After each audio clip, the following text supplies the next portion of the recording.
Hello दोस्तों, HDFC large cap fund जिसका पहले नाम था HDFC टॉप 100, उसका हम डिटेल में एनालिसिस करेंगे और हर बार की तरह डेटा में फोकस करेंगे और एनालिसिस करेंगे। इससे पहले दो इंपॉर्टेंट सूचना, आप ये जो चेकलिस्ट है, जो वीडियो आप देख रहे हैं यूट्यूब में, म्यूचुअल फंड रिव्यू इन 2025 आप चेक कर सकते हैं। पास्ट में बहुत सारे स्मॉल कैप के वीडियो 2025 में हमने रिव्यू किया हुआ है और आने वाले टाइम में भी हम बहुत सारे वीडियो को एनालिसिस करने वाले हैं। और दूसरी एक और इंपॉर्टेंट चीज, आप हमारे टेलीग्राम ग्रुप को भी एक्सप्लोर कर सकते हैं, जिसकी लिंक मैंने डिस्क्रिप्शन बॉक्स में दी हुई है, जहां पर latest mutual fund portfolios, mutual fund analysis और मार्केट इनसाइट रिलेटेड कंटेंट मिलते रहते हैं। दोस्तों अब आते हैं HDFC लार्ज कैप फंड के बारे में। तो देखिए, फंड बहुत पुराना है, 11 अक्टूबर 1996 से है। बेंचमार्क क्या है, मतलब फंड किसके साथ कंपीट कर रहा है, किससे बीट करने की कोशिश करेगा, निफ्टी 100 TRI को। फंड मैनेजर अभी जो है मिस्टर राहुल है और जुलाई 2022 से है। तो आप ऐसा मान सकते हैं फंड को वो लगभग लास्ट 2.5 ईयर से देख रहे हैं। जनवरी एंड में अगर आप देखेंगे कितना AUM था, 35,672 करोड़ का AUM ये फंड मैनेज कर रहा था। अब देखिए, ये फंड लार्ज कैप है, तो लार्ज कैप कंपनियों का क्या विशेषता होता है? पहला, प्रूवन बिजनेस मॉडल है। बहुत सारे large cap companies already Nifty का भी पार्ट है, लंबे समय से है, अब उनका मार्केट कैप भी बढ़ गया है, तो ये स्टेबल बिजनेस हो चुके हैं। नेक्स्ट, मैनेजमेंट जो है वो भी एक्सपीरियंस्ड है, उनकी डीप बैंडविड्थ है यहाँ पर। एक और इंपॉर्टेंट चीज, लिक्विडिटी यहाँ पर बहुत बड़ा इशू नहीं, क्योंकि लार्ज कैप्स आपको 2 लाख करोड़, 4 लाख करोड़, 5 लाख करोड़ की कंपनियां, बड़ी कंपनियां मिलेंगी, तो लिक्विडिटी वाला भी इशू नहीं होता है और वेल रिसर्च्ड होती है। आप लार्ज कैप कुछ कंपनियां अगर आप देखेंगे तो बहुत सारे एनालिस्ट लोग कवर करते हैं, तो पता चलता है कि यहां पर क्या हो रहा है इनके बिजनेसेस को लेकर। अब HDFC large cap fund reasonable price और वैल्यू दोनों में फोकस कर रहा है और 3 प्रोलंग फ्रेमवर्क है। पहला, वो बिजनेस मॉडल देखते हैं, मतलब इन 3 के बेसिस पे वो डिसाइड करते हैं कि फंड में स्टॉक को या कंपनी को जगह देना चाहिए या नहीं।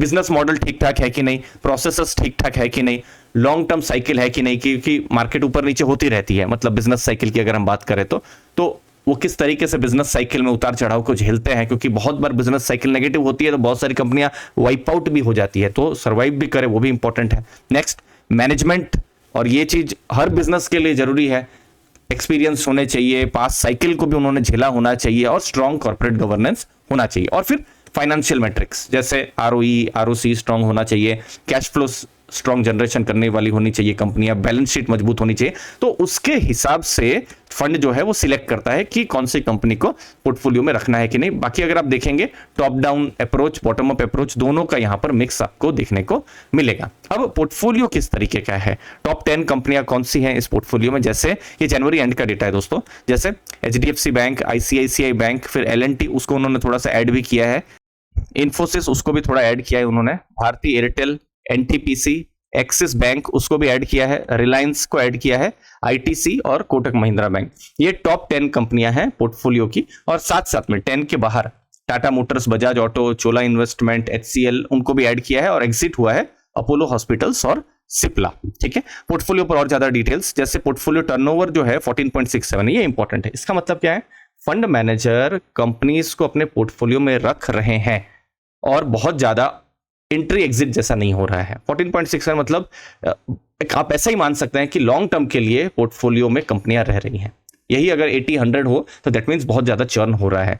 सही गलत अच्छा खराब इसमें नहीं होता है। इसमें एक चीज है कि फंड मैनेजर बिजनेसेस पर बेट ले रहे हैं और वो बिजनेस को रन कर रहे हैं और उनको समय दे रहे हैं कि अलग अलग जो बिजनेस साइकिल आती रहेगी, खराब और अच्छी, तो वहां पर वो कुछ जल्दी डिसीजन नहीं ले रहे हैं, आप ऐसा मान सकते हैं। ठीक है, फिर NAV 1035.86 से पुराना फंड है, तो NAV यस ज्यादा हो ही सकती है, तो NAV का कोई फर्क नहीं पड़ता है दोस्तों आपके लॉन्ग टर्म रिटर्न के। तो इसीलिए 10 की NAV, 12 की NAV पर बहुत ज्यादा चेज किया जाता है, वो गलत सोच है दोस्तों। ठीक है, 93.1% जो पोर्टफोलियो है लार्ज कैप है, जो कि एक्चुअली में होना भी चाहिए, फंड ऐसा ही है। कैश पोजीशन थोड़ा बहुत है और 43 होल्डिंग्स है। किस तरीके से रिस्क मैनेजमेंट किया हुआ है, तो शार्प रेशियो ज्यादा होना चाहिए और एक्चुअली में ज्यादा है, 0.71, मतलब रिस्क एडजस्टेड रिटर्न ज्यादा है और स्टैंडर्ड डिविएशन थोड़ा कम देखने को मिल रहा है। तो यहां पर भी ये दोनों मेजर में भी जो फंड है वहां पर ठीक ठाक कर रहा है। नेक्स्ट आएंगे परफॉर्मेंस की तरफ। आप यहां देख सकते हैं HDFC लार्ज कैप, ये देख सकते हैं आप यहां पर टोटल 15 ईयर्स का हम यहां पर डेटा लेकर आए हैं, रोलिंग रिटर्न का डेटा 2010 मार्च से 3 ईयर का रोलिंग। तो किसी भी इन्वेस्टर ने 3 ईयर अगर इन्वेस्ट किया है तो उनका कैसा एक्सपीरियंस रहा है 2010 से। ठीक है, क्योंकि देखिए जैसे इन्वेस्टिंग प्रोबेबिलिटीज का यहां पर खेल है। तो पास्ट के डेटा में कैसा हुआ है, क्योंकि हम सर्टेनिटी से बोल नहीं सकते 3 साल के बाद क्या रिटर्न आया है, लेकिन पास्ट के डेटा से हमको क्या पता चल रहा है वो हम देख लेते हैं। ड्रॉडाउन नेगेटिव 41% के आसपास, मतलब वर्स्ट टू वर्स्ट 41% नीचे भी गया हुआ है, बट ये वर्स्ट है, ठीक है। लेकिन 12% से ज्यादा रिटर्न क्या इन्वेस्टर्स को मिला है? यस, 57.6% के आसपास, ठीक है। नेगेटिव रिटर्न मतलब क्या 3 साल इन्वेस्ट किया, क्या नेगेटिव रिटर्न मिला है? Yes, 6.8 times. मतलब फिर भी आप सोचिए कि अराउंड 93% टाइम जो भी इन्वेस्टर है उनको पॉजिटिव रिटर्न मिल रहा है, ठीक है। नेक्स्ट, मीडियन रिटर्न कैसा रहा है? 13.66 का। ये इंपॉर्टेंट हो जाता है कि आपको जो भी इन्वेस्टर्स हैं, क्योंकि अब मैक्सिमम या फिर मिनिमम तो एक्सट्रीम हो गए, लेकिन मीडियन में रिटर्न कुछ 13.66 के आसपास हुआ है दोस्तों। अगेन हम बोल नहीं सकते कि यही फ्यूचर में होगा, बट ये डेटा है। अब मैं यही 3 ईयर को मैं 7 ईयर अगर कर दूं तो क्या पॉसिबिलिटी है नेगेटिव रिटर्न की? तो बिल्कुल पॉसिबिलिटी नहीं है। 12% से ज्यादा रिटर्न की पॉसिबिलिटी 55.8% है। मतलब 8% से ज्यादा रिटर्न की पॉसिबिलिटी जो है वो आपको 85% से ज्यादा, ठीक है, यहां पर आपको देखने को मिल रही है। और मीडियन रिटर्न 12.36 के आसपास देखने को मिल रहा है। लार्ज कैप है तो ये किसी भी स्मॉल कैप या मिड कैप के कंपैरिजन में कम वोलेटाइल होगा, वो भी ध्यान देना है। और जो वेल मैनेज्ड स्मॉल कैप या मिड कैप फंड है उनसे थोड़ा कम रिटर्न होगा, और ये लार्ज कैप फंड्स में ये होता ही है दोस्तों, ठीक है। क्योंकि स्मॉल कैप में एक यूनिवर्स भी बड़ा होता है, लेकिन वो रिस्की भी ज्यादा होते हैं, वोलेटाइल भी ज्यादा होते हैं। यहाँ यूनिवर्स आपको 100 स्टॉक का ही है, तो रिस्क थोड़ा कम होगा, वोलेटाइल थोड़ा कम होगा, बट इक्विटी है तो रिस्क रहेगी कंपेयर टू स्मॉल कैप में बात कर रहा हूं, ठीक है। तो एचडीएफसी लार्ज कैप क्या क्या की पॉइंट्स हैं? फंड मैनेजर एक्सपीरियंस्ड है, 1 ईयर के बेसिस में अपने बेंचमार्क को बीट नहीं कर रहे हैं, बट जब ये मैं वीडियो बना रहा हूं तब, लेकिन ये डेटा जैसे जैसे चेंज होंगे 2 महीना 3 महीना बाद देखेंगे, और उस डेटा पर हम फोकस भी नहीं कर रहे हैं, ठीक है। लेकिन क्या बेंचमार्क को इंसेप्शन से बीट किया है? तो लॉन्ग टर्म इन्वेस्टर्स के लिए अच्छी खबर है कि यस उन्होंने बीट किया हुआ है। और अभी यस मार्केट डाउन है तो फंड को भी इंपैक्ट है, और इनफैक्ट सभी फंड्स जो भी इक्विटी ओरिएंटेड फंड है उनको इंपैक्ट होगा ही दोस्तों। तो ये चीज हमको समझनी है। लास्ट में एचडीएफसी लार्ज कैप के ऊपर कुछ important point. 3rd largest fund house है HDFC mutual fund, more than 7.9 lakh crore है। इनफैक्ट लिस्टेड कंपनी भी है एचडीएफसी एएमसी, ठीक है। एक्सपीरियंस टीम है, पहले मिस्टर प्रशांत जैन इस फंड को देखते थे, एक्सपीरियंस फंड मैनेजर थे। उसके बाद मिस्टर राहुल हैं, वो भी एक्सपीरियंस फंड मैनेजर है। यस 1 ईयर बेसिस पे थोड़ा सा अंडर परफॉर्म कर रहा है, बट फंड मैनेजर का स्ट्रॉन्ग ट्रैक रिकॉर्ड हमको देखने को मिल रहा है। मैनेज किया है रिस्क और वोलेटिलिटी को, जो कि बहुत ही कंफर्टिंग यहाँ पर देखने को मिल रहा है। अब यही देखना है फ्यूचर में कि बेंचमार्क को वो कंसिस्टेंटली बीट कर सके और आउट परफॉर्मेंस आ सके, क्योंकि हर मार्केट साइकिल में अलग अलग चैलेंजेस होते हैं। तो अभी के जो चैलेंजेस हैं, क्योंकि इस मोमेंट पे जनवरी फरवरी में चैलेंज देखने को मिले मार्केट में, तो इस साइकिल को किस तरीके से स्टीयर करते हैं वो बहुत ही की इंपॉर्टेंट हो जाएगा। अब large cap as a category की बात करते हैं दोस्तों। पास्ट परफॉर्मेंस कभी भी इक्वल नहीं है फ्यूचर परफॉर्मेंस के साथ, वो ध्यान में रखना है। मार्केट कंडीशंस अलग अलग हो सकती है, और जो फंड्स जो हैं अलग अलग साइकिल से गुजर सकते हैं, क्योंकि जो फंड्स में जो कंपनियां होती हैं वो अलग अलग बिजनेस साइकिल से गुजरते हैं, तो वो चीज को आपको ध्यान में रखना है।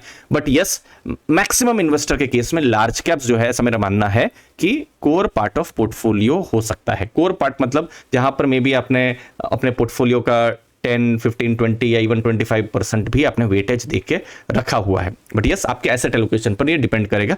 ये जो फंड्स होते हैं आपको मोस्टली स्टेबिलिटी की तरफ आपको ले जाएंगे, ये कम वोलेटाइल रहेंगे कंपेयर टू मिड कैप और स्मॉल कैप। तो इसीलिए अगर आप शॉर्ट टर्म अगर आप देख रहे हैं तो इन फंड्स को नहीं देखिए, इनफैक्ट इक्विटी में ही मत देखिए। बट यस, लॉन्ग टर्म में अगर आप देख रहे हैं तो एक डाइवर्सिफाइड पोर्टफोलियो जरूर बनाइए, जहां पर आपके गोल्स पर, एसेट एलोकेशन पर फोकस करिए। हर कैटेगरी किसी भी इन्वेस्टर के लिए सही नहीं भी हो सकती। अगर आप कहेंगे कि मेरा गोल है मुझे 4 महीने के लिए पैसा पार्क करना है, तो इक्विटी कैटेगरी है ही नहीं, लार्ज कैप भी नहीं है, मिड कैप भी नहीं है, ठीक है। तो गोल्स उसके लिए शायद डेट फंड्स हो जाएंगे, maybe ultra short debt fund हो सकता है, ठीक है। तो उसको आपको भी समझना है। तो आपका लिए कौन सी कैटेगरी सूटेबल है, फंड सूटेबल है, तो उसको ध्यान में रखना है दोस्तों। तो ये जो फंड्स हैं लार्ज कैप्स जो हैं, फर्स्ट टाइम इन्वेस्टर्स के लिए हो सकते हैं, लॉन्ग टर्म इन्वेस्टर्स के लिए, ऐसे इन्वेस्टर्स जिनको थोड़ी स्टेबिलिटी चाहिए, या ऐसे इन्वेस्टर जिनका ऑलरेडी हाई रिस्क पोर्टफोलियो हो चुका है, थोड़ा और स्टेबल पोर्टफोलियो बनाना है, या फिर ऐसे इन्वेस्टर जो धीरे धीरे इक्विटी में इंटर करना चाहते हैं, तो उस तरीके से होता है। बाकी पर्सन टू पर्सन डिपेंड कर सकता है। तो आप अपना रिस्क एपेटाइट देखिए, गोल्स और एसेट एलोकेशन देखिए दोस्तों। तो यहां पर अगर आपको गाइडेंस की जरूरत है तो मैं आपको प्रोवाइड कर सकता हूं। मेरा नाम दीपक है, मैं AMFI registered mutual fund distributor हूं और चार्टर्ड फाइनेंशियल गोल प्लानर भी हूं दोस्तों। मैं एक्स वेल्थ मैनेजर और बैंकर रह चुका हूं HDFC बैंक, आनंद राठी और एलारा कैपिटल जैसी बड़ी संस्थाओं में। तो हम यहां पर एक free personalised mutual fund consultation plan कर सकते हैं, जहां पर आपके गोल्स, एसेट एलोकेशन पर डिस्कस कर सकते हैं, आपके पोर्टफोलियो रिव्यू पर हम डिस्कस कर सकते हैं। इनफैक्ट जो हमारे क्लाइंट्स होते हैं उनका हम रेगुलर पोर्टफोलियो रिव्यू भी करते हैं, portfolio execution support, monitoring support भी होता है। आपके गोल बेस्ड इन्वेस्टिंग में क्या गोल्स हो सकते हैं, जैसे रिटायरमेंट का गोल हो सकता है, SWP या पैसिव इनकम का गोल हो सकता है, वेल्थ क्रिएशन, बच्चों की एजुकेशन। तो इन सब गोल्स को किस तरीके से आप पा सकते हैं इन्हें प्लान्ड मैनर विथ गाइडेंस, उस पर हम डिस्कशन कर सकते हैं। तो आपको क्या करना है, डिस्क्रिप्शन बॉक्स में जाना है और अगर आप इंटरेस्टेड हैं तो आप गूगल फॉर्म को भर सकते हैं और गूगल फॉर्म को भरने के बाद हम लोग डिस्कशन को प्लान कर सकते हैं। दोस्तों मुझे उम्मीद है आपको वैल्यू मिली होगी। आपके कीमती समय के लिए बहुत बहुत धन्यवाद। थैंक यू दोस्तों।